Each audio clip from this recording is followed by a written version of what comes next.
Hello and welcome back to PCMag's continuing coverage of CES 2016. I, of course, am Dan Costa. You're probably familiar with me by now.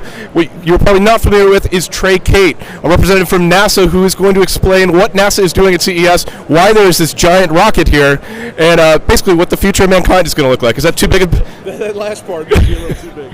Well, that's fine. NASA's here because technology drives exploration. And a lot of the technology you see in here actually spun off from NASA. And what I like to say is exploration drives technology. To be able to solve the hard problems, to go explore, go further, deeper than we've ever gone before, you have to have technology keep up with those challenges. And that's why we're here, to let folks know what NASA's doing. A lot of people don't know we're building this big honking rocket. This is the first step on the journey to Mars. A lot of folks don't know that we've had a human presence in space for 13 straight years. A lot of folks don't know how hard it is to live in space. So NASA is a part of the tech world.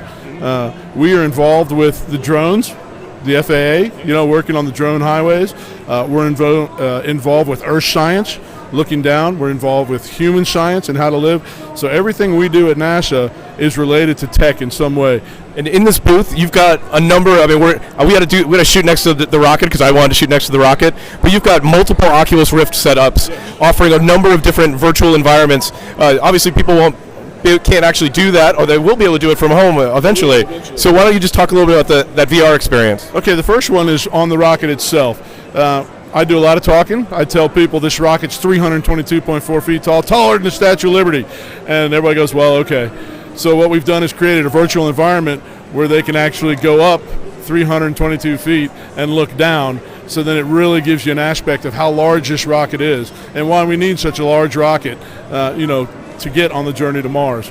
The second part we have is actually behind us, and it's a virtual reality look at the surface of Mars taken from the Curiosity rover. So it's actual Martian footage in a VR environment. Yeah. It's remarkably sharp. Yeah, somehow I imagine I imagine it would be blurry or grainy. It's like actually really. No, we got a pretty high def cameras up there on Curiosity. Yeah, so that's one part of it, and then next to that we've got our 3D printing station, because we are printing in space in a microgravity environment on the space station, and think about how that could change the world. We can go somewhere and print what we need as we go. Along the way, we also have another VR setup, which will walk you through what tech we have in NASA, and then of course we've got the beautiful low-tech SLS model here. So, do you want to talk a little bit about the app that's going to be coming out on Google Cardboard?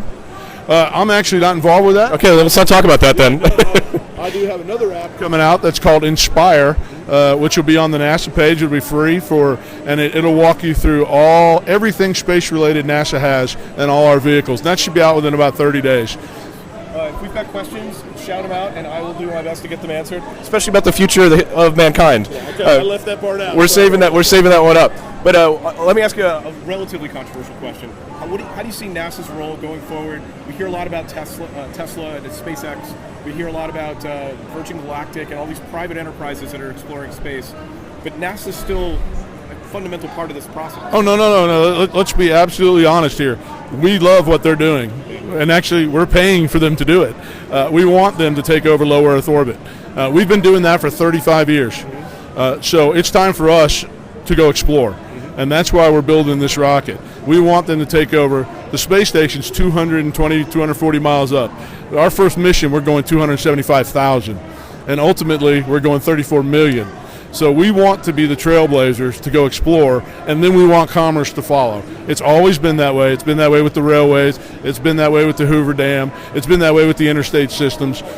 So why not let us do the hard stuff and then commerce follow? So we're absolutely happy to do it. So let's talk about Mars. Okay. This is the future of mankind question. What is it going to take to get us to Mars? What are the biggest obstacles, and how quickly do you think we'll be able to overcome them? The biggest obstacle, in my opinion, is living and working in deep space.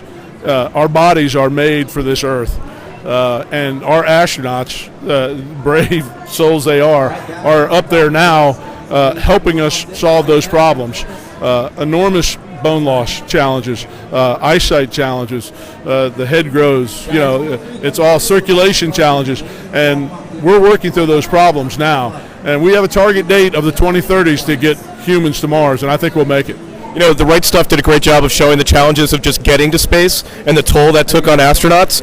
We're only now starting to understand what prolonged space exposure and living in space does to the human body. And you gave some great examples. Most people just don't have an understanding of that. Right, and now we've got Scott Kelly, who's on the station. He'll be coming home in March. 1 year in space, and his identical twin has been here the whole time. So imagine what we're going to learn about how the body changes, because we'll have a control to go to do it against. And he's, I mean, just a true hero for putting himself in that way. But that's what I think, living and working. I think we can overcome the challenges of getting heavy stuff off the Earth that we need. We can overcome the challenges of going to Mars, traveling there. We can actually overcome the challenges of landing if we want to, if we absolutely want to land on Mars.